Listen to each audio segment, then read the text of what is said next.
Welcome, everyone. I'm happy to see you. This is lovely. Very nice.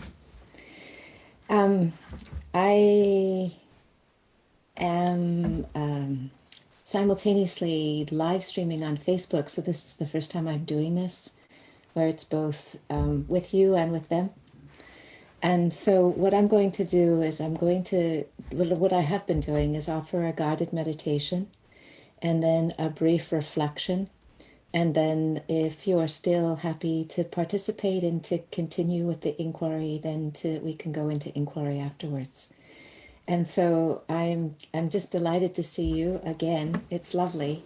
And to have people from here, from Australia and across the country visiting, it just makes me just so full of joy.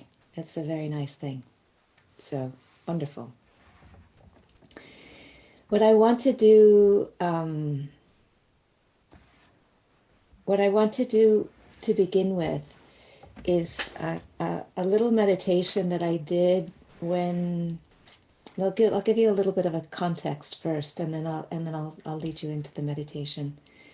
I was in Australia, living in the Wat Buddha Forest Hermitage in a small little hut. And I was in that hut for a couple of years. And it was during that time when September 11th, 9/11 happened in the United States.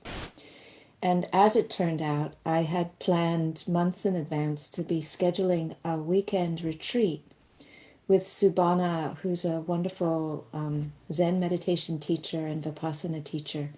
So the weekend after September 11th happened, she and I were teaching a retreat, and the retreat was on the loving kindness, compassion, joy, and equanimity. And as these things go, we figured out who was going to do what, and I was going to teach on equanimity. And both of us were improvising, coming up with guided meditations that were a little different than what we had done in the past, because in these guided meditations we were wanting them to be very experiential. And so it was just me to do equanimity, and for me equanimity is never something that I have a lot of experience with. It's not something that I find very easily in my personality structure. It's not something that was a big common thing for me to know. So I thought, well, what can I do and how can I share meditation on equanimity that would be helpful? So the meditation that I'm about to do with you was what I thought of, and it was in that context. And what you might not know, if you're unlike Ruben, if you don't live in Australia, is that Australia had a huge resonance with what happened from September 11th. And Sydney, there was a parade of fire trucks through the whole city in unity with us, in empathetic resonance with us. People were deeply, deeply impacted, hugely impacted. So everyone came to the weekend retreat feeling very rattled that this is what was going on. And even though it wasn't the country where it was happening, they were still deeply impacted. So here we are living in the United States, and there's all kinds of, those of us who are living in the United States, Ruben's not, he's in Australia, but those of us living in the United States are feeling the impacts on so many different levels right now. And so I wanted to speak about equanimity and use a guided meditation because it might be something that will be helpful for us. So first of all, I'd just like you to just take a moment and look around your space. And just look around and notice what you notice. And just notice the absence of dangerous things. Notice the absence of dangerous objects, of dangerous animals, of dangerous people, that they're not physically in your visual field. And when you look around and you notice the absence of things that might be scaring, frightening. Just notice if there's a small relaxation in your nervous system. And if there is, just pay attention, allow it.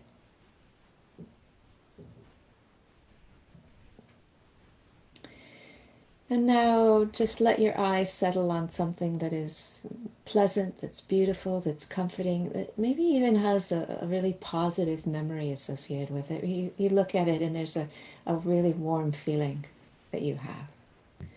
And as your eyes settle on this thing, just let that warm feeling in. And I'm doing this very deliberately because when our systems get agitated, when our anxiety levels are high, it's hard for us to close our eyes and focus inward. So it's intentional to start the meditation with this just so that it'll help us switch gears. So let your eyes settle and notice what's comforting and really allow in that feeling that is associated with what you're looking at. Let it flood you and fill you and nourish you. Good, very good. Okay, and so now I invite you to begin to switch gears and just notice your posture. Take a moment and just allow yourself to sit in a way where you'll be comfortable for the next 20 minutes or so.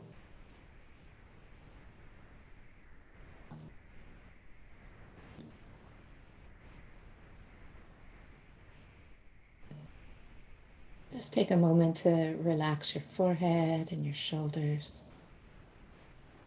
Invite your abdomen muscles to soften, your pelvis to soften, your legs to soften and relax.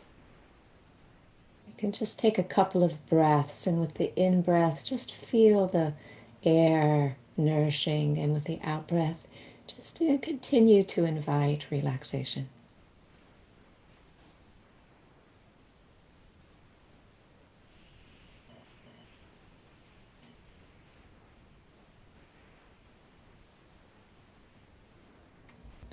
And if you're noticing parts of your body that are tense, or your mind is still a little bit moving from this to that, or thinking about what you need to do or what you need to cook next, just notice that without any need to judge it or make it different, and just gently come back to your breath. So we're inviting an open, spacious, non-judgmental awareness. Just to be with the breath for a few moments. Just to feel ourselves settle. To feel the nourishment of the breath.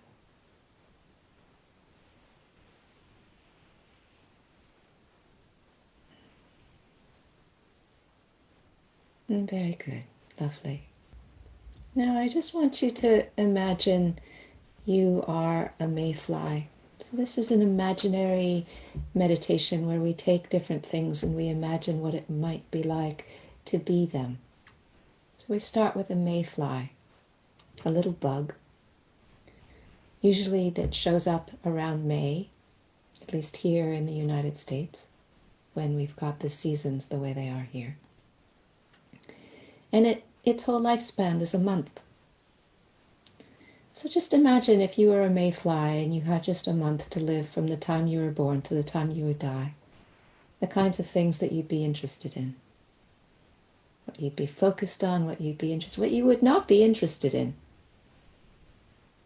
I'm imagining if you're a sawfly, you're probably not that interested in what's going on Facebook or in the news or in the politics. So just feel into, sense into, if you were a fly that lived for a month, your whole life was just a month, where would your attention be focused? And so notice sensations that you might have in your body. Notice moods or where your attention might be gravitated. Notice what feels important and not important.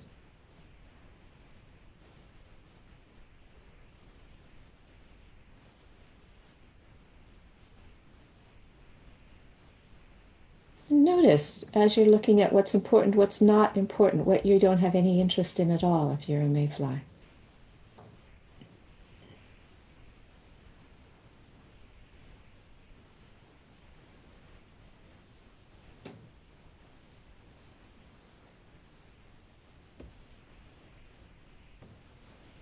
Now just let that image go and come back to your breathing, the coolness of the in-breath and the warmth, moist out-breath.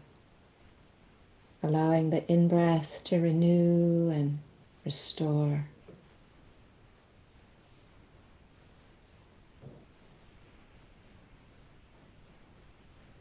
Allowing the out-breath to relax and release.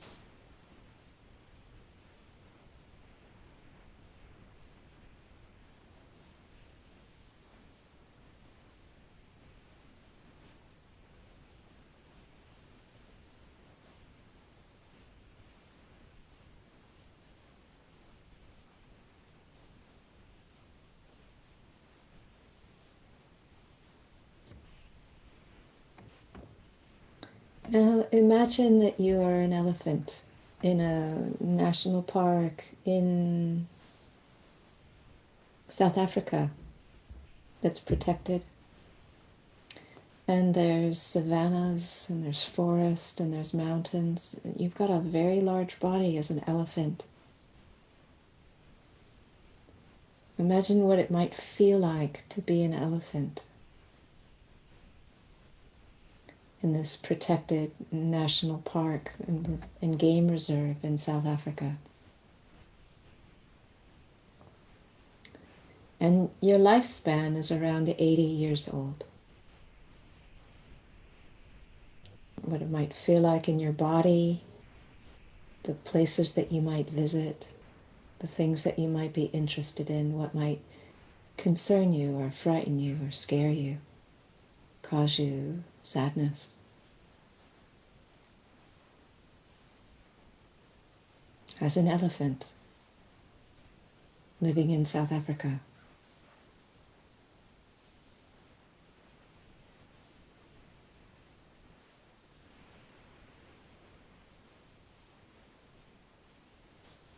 And so just take a time and imagine what that might be like and what your interests are. And as you notice what your interests are, you can also notice what you're not interested in, what you have no concern about.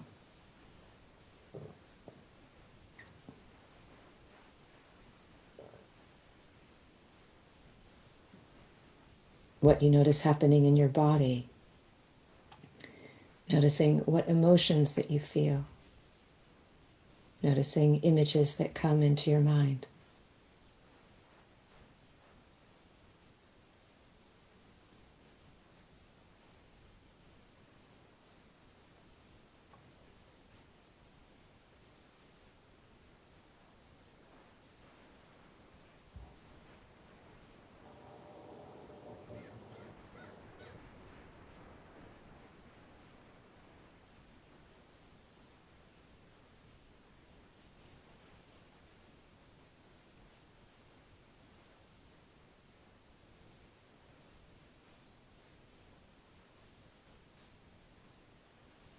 As an elephant, what makes you happy?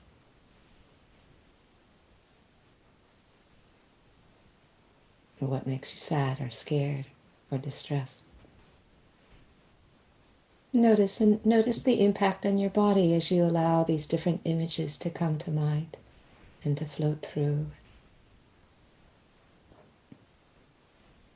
Notice what happens in the sensations that you feel.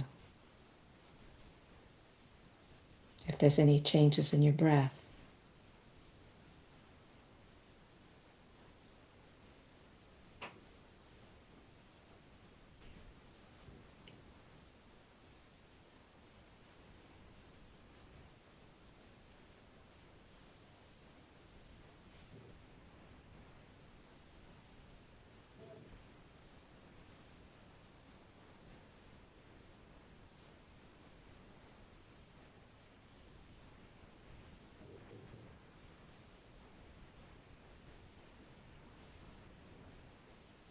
Now just allow these images and thoughts and feelings and sensations to just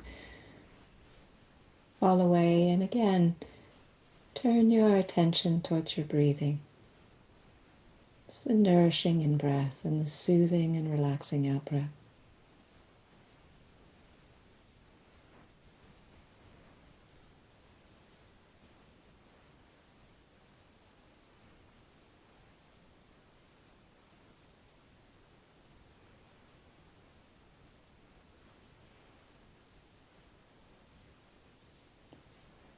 And when you're not a mayfly and you're not an elephant, you're just you, what do you feel like? What does your body feel like? What does your heart feel like? What are the images that are present in your mind? Just breathing. We don't need to push them away, nor do we need to grab onto them. We can just be open and notice, present, allow, in awareness.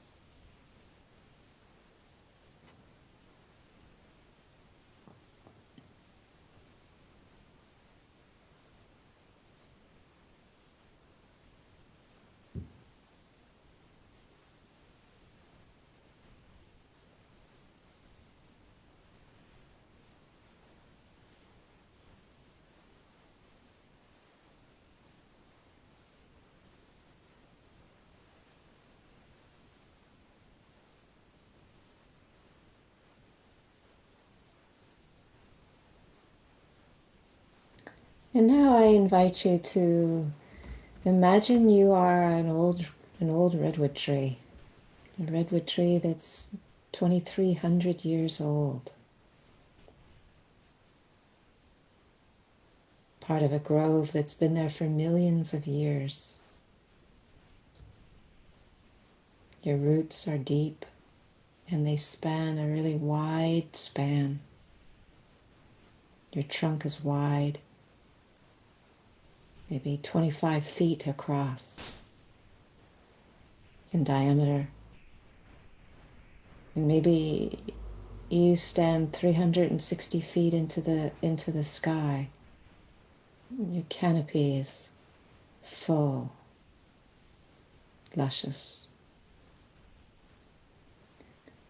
2,300 years old, you have been in the same spot.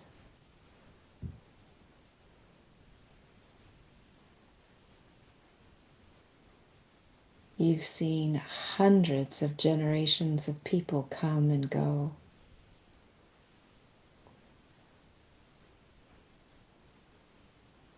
You've seen animals come and go.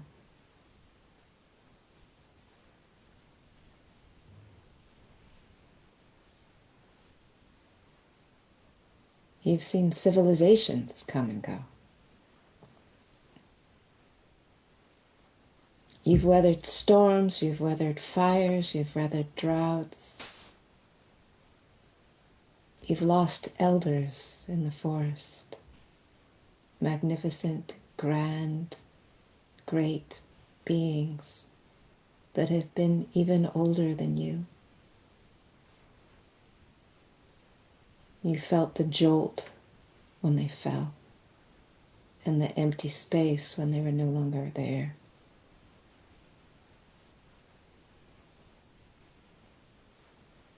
Just imagine and feel into what it would be like to be a redwood tree that's 2,300 years old, wide,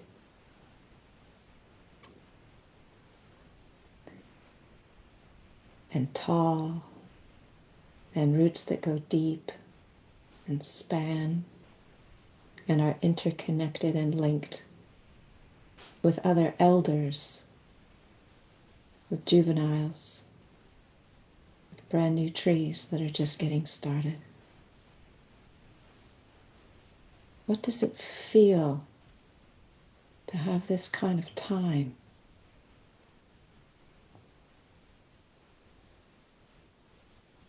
As part of who you are, how you know yourself.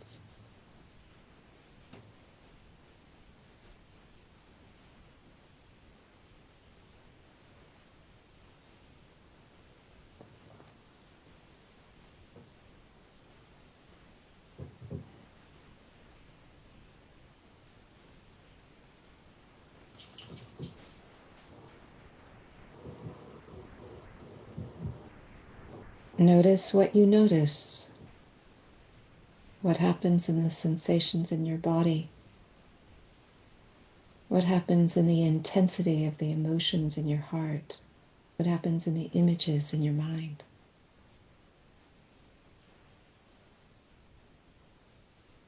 Being rooted in one place for 2,300 years.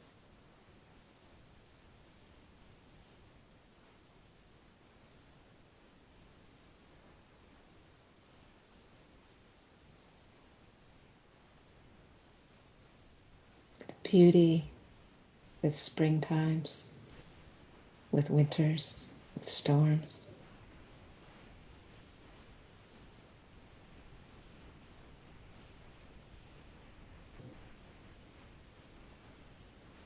Seeing and hearing kindness, lovers reading poems to each other, people being upset or unkind, and you're just rooted in the same spot, watching all of this come and go.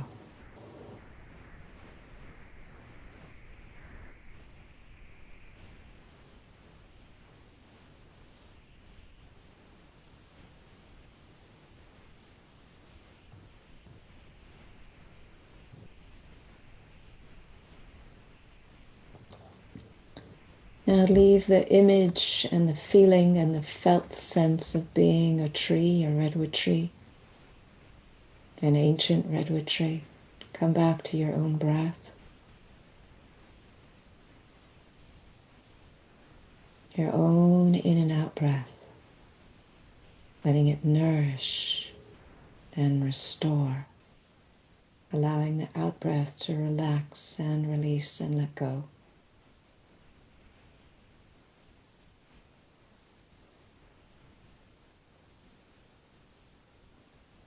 And now imagine that you are the earth herself. 6 billion years old.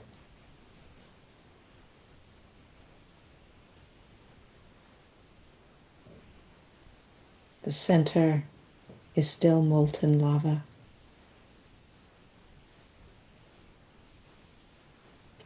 And the surface is a mixture of land and water, and surrounded, enveloped by a thin layer of air. And just feel into what it might be like to be the earth that is 6 billion years old. It started just a bunch of fire, molten lava, cooled.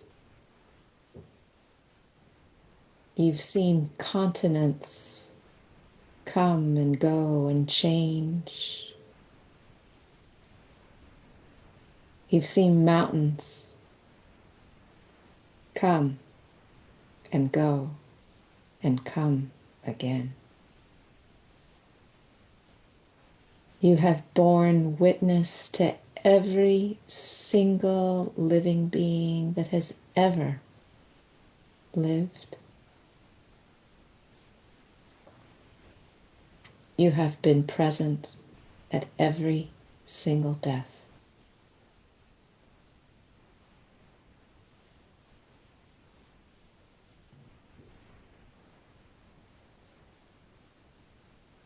You've watched every civilization come. You've watched civilizations go. You are the earth. 6 billion years old.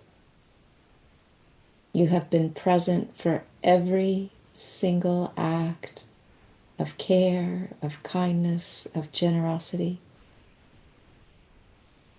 And you have been present and witnessed all of the opposite.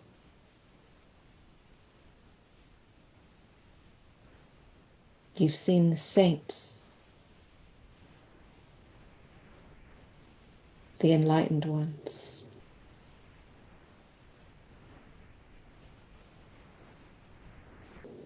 And you've seen people in terrible suffering and what they can do in terrible suffering.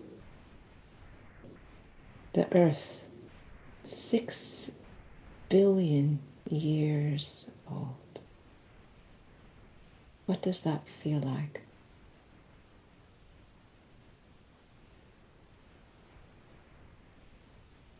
In your body? What happens to the emotions in your heart?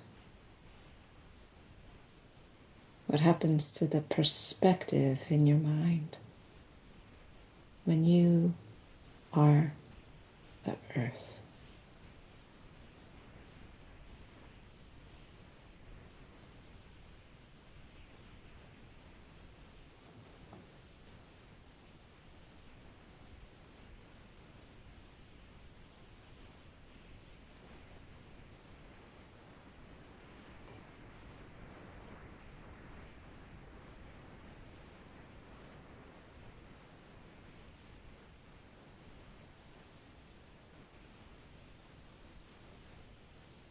Now allow this to release and once again come back to your own breath in your own human body sitting here right now.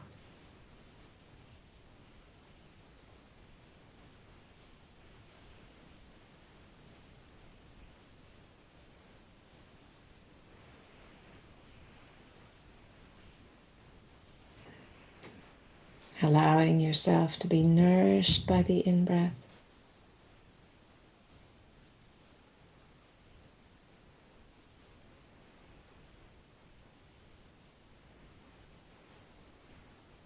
And relax, release, and let go on the out-breath.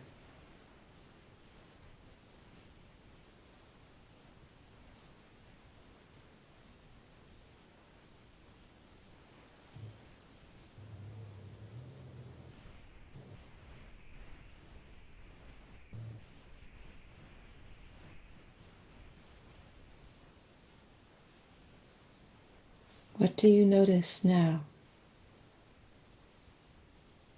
What's important to you now? Where does your attention move now?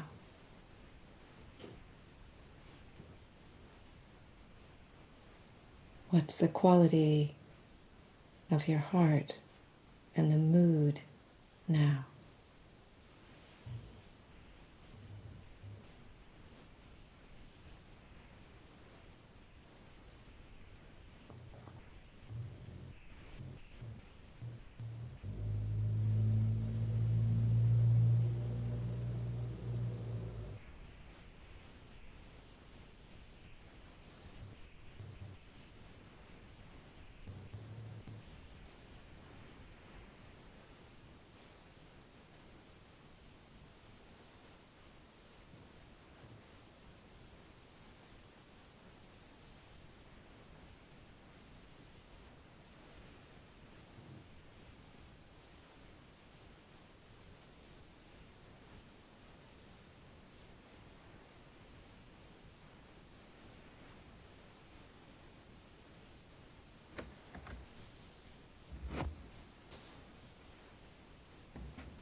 So I want to tell a little story, and then after the story we can have a time to break into diets and do a little inquiry for those who find that useful and helpful.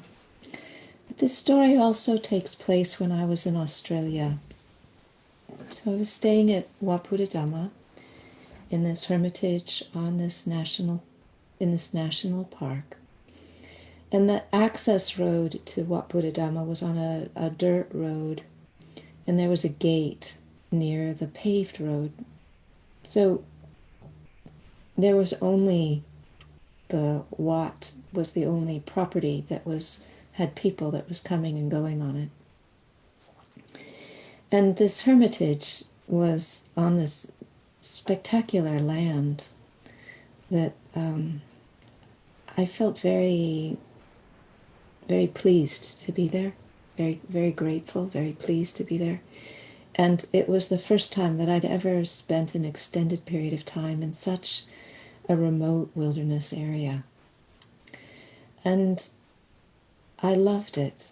I just loved it. But I noticed that as I got more acclimatized to the land and to the area, that there was, I noticed there, I could feel an agitation, both in myself as well as in the land. And Uncle Max was a ceremonial elder that was coming to Wat Buddha Dhamma to instruct us and to teach us many different things. And one of the things that he did with us on a number of occasions was invited us into doing ceremony. And so whoever was there, a handful of people, we would go into a part of the property and just sit in a circle, and he would talk about the point of the ceremony. The point of the ceremony was to honor what we noticed and to speak the things that we were experiencing and to watch what happened and what changed as we did that. So during the time that he came, I was experiencing a lot of anxiety, a lot of fear, and a lot of restlessness. And coming from my own cultural conditioning, my first tendency is to interpret the things that I'm experiencing as originating within me, that it's from me, it's within me, it is me, it is mine. And that's one of the things that I notice. And it was interesting to me that after we all did the ceremony, what happened was that all of us, the 6 or 8 of us who were present, we sang some songs and we did some chanting and we noticed the different things that was happening. And over the time that we were doing the ceremony, there was some shift that started to take place. And the land, I perceived that the land had less anxiety, less tension, less restlessness. And what was also interesting and fascinating to me is that as it started to shift out of the land underneath us, around us, my own system started to calm down. And so what was a question or an inquiry for me was to try and discern whether what I was experiencing was coming from within the land, or whether what was coming from was within me, and whether holding a ceremony created a context where, whether it was from me or from the land, there was just more capacity to be present with it. Ruben, I'm going to mute you so that if there's any background noise, it's not going to come through. And then when we get to our conversation, there'll be a time to unmute. Okay? So, so we did the ceremony, and all of us observed different things that we saw and noticed, and the general group consensus is that there was something that shifted in the land, and that the result of the shifting in the land, some of us observed, had an impact on us directly. So I live currently in a city, and in the city there isn't the same kind of expanse of wilderness that's around. Today I went for a walk up in Redwood Regional Park, and I was delighted to go there. and to be surrounded by trees and to have paths and to not hear cars or to see cars and to be able to walk for an hour and a half and to just be surrounded by nature. But in the city, it's you have to drive for some time to get there, and it's boundaried. In the wilderness, it's the opposite. The nature is what takes on the large amount of space, and the roads and the infrastructure is very, very small. So the road moving into that place had been a road that was built by convicts. And there was unfortunate things that happened with those convicts. They were not treated kindly and they suffered a lot. And the other thing that happened on that land was that this place had been the land for the Aboriginal people for many thousands of years. And within a period of maybe 17 years, between the illnesses that Western people brought and between the removing the indigenous people from the land, it went from a large number of people to a very small number of people in a very short period of time, of native Aboriginal people in that area. And so the land retained the impression of the sadness of the people who live there, just in the same way that our body can retain impressions of emotions that is not cleared through it. It can leave a residue. And one of the reasons why meditation is so helpful is it creates a holding space where we can notice what's going on in our bodies, and through noticing, allow it into our awareness. And through allowing it into our awareness, we can observe that things can change. The patterns can shift, the tension can shift. It doesn't necessarily have to be the same as it was.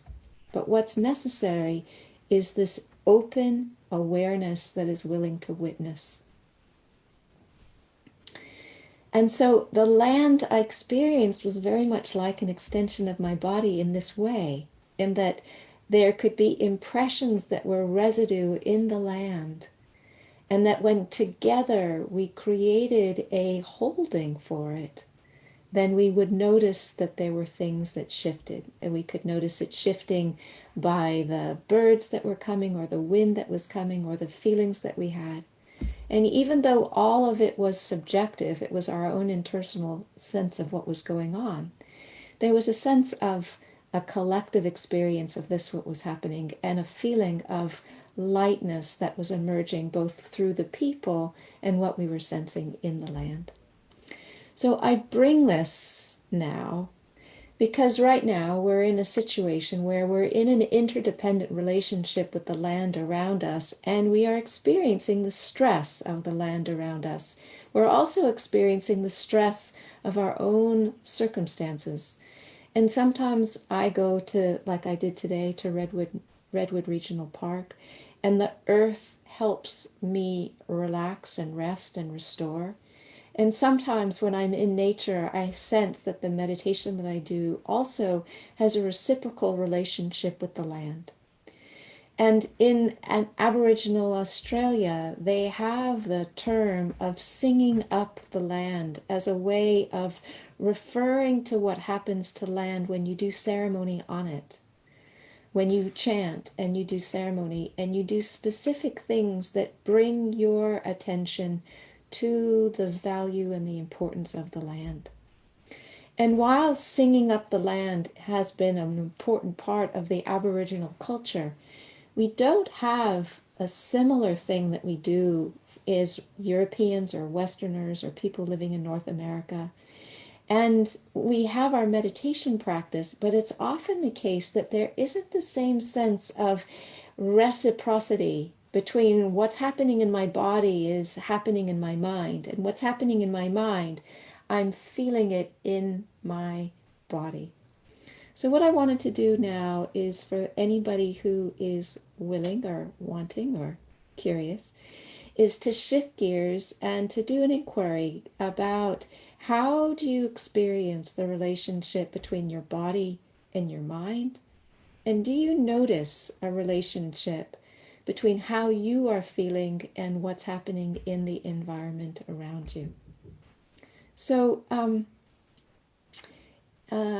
if anyone wants to not be part of the inquiry, this would be a good time to get off the Zoom call. And I'm going to pause the Facebook now and say thank you so much for joining, and give more instructions for Zoom. So let me close this.